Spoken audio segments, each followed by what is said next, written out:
right. So Shelby, can you help us out here with the government basic shutdown still going on?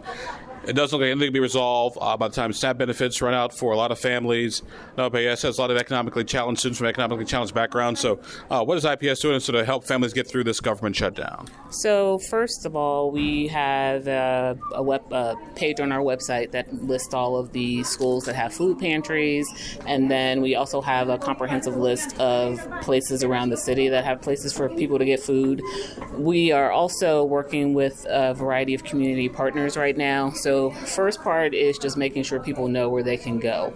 Then second part is working with our community partners to make sure that we can collaborate on getting food boxes to people, probably stocking more of our pantries and things of that nature. How difficult is it going to be for these families? Because we have no idea when the shutdown is going to be over.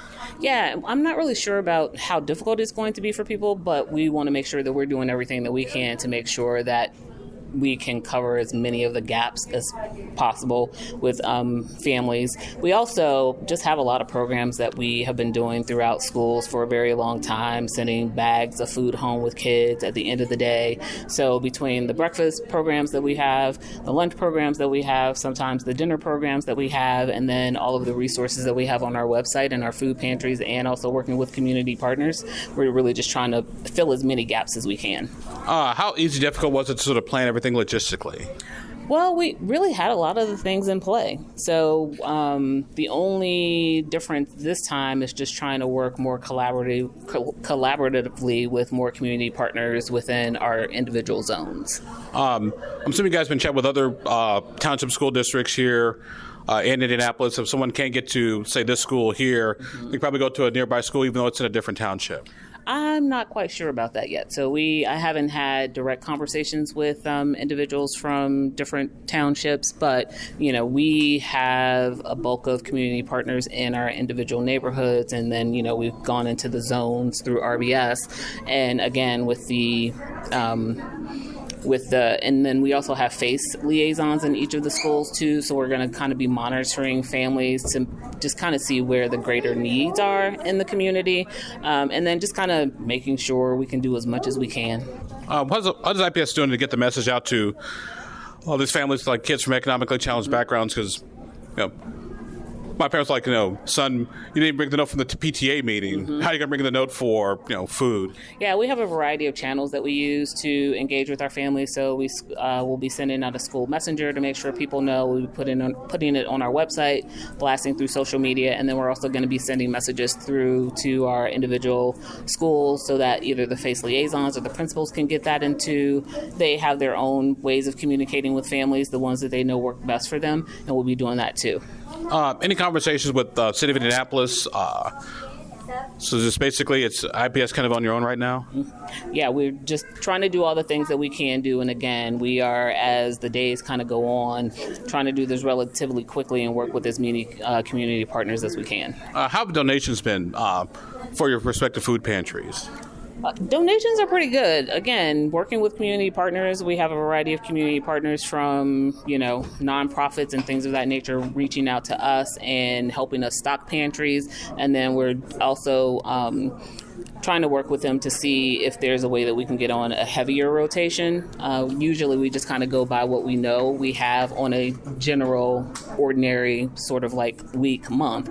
But now knowing that people won't be getting their SNAP benefits like they should and not really knowing when that's going to end, just trying to get more and more people to, and more of our community partners to, and even through donations too as well from like our alumni and other people who are supporters of IPS.